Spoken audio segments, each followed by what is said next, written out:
This week you're going to look at the feudal system.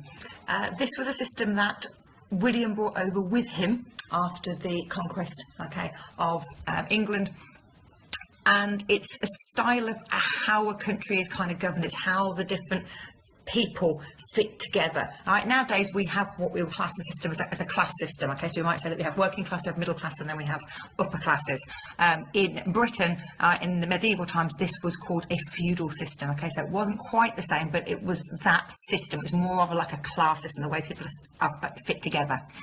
I'd like you to read through that PowerPoint. So go through that PowerPoint, go through every slide. If there's some little activities, interactive activities you can do, have a go at doing them.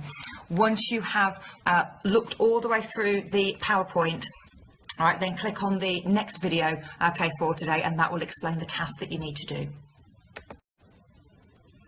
The written task you're going to do on the feudal system, there are two different sheets that you can use. There's this one, which is the main sheet.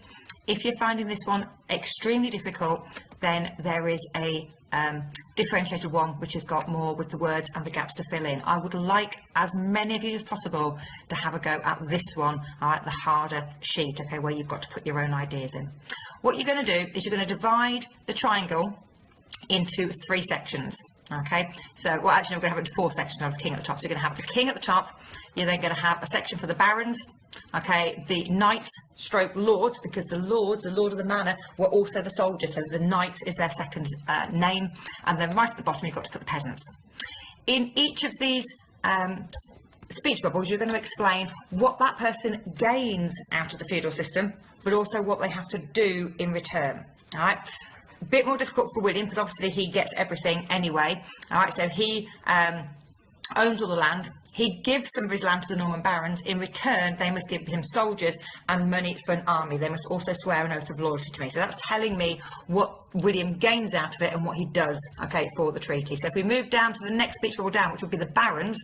All right, so in here we would have, I am Baron Pocock, from Scamerthorpe. All right, I gain land from the king. So we always start with what they gain, and they're always going to gain land, from the person above them. In return, the barons must swear an oath of loyalty to the king and provide him with an army. If we go down again, all right, we'll come to the lords, the knights. So I, Lord Smith of Sisset, all right, I gain land from the barons. In return, all right, they have to be the soldiers members. They have to serve, in the army.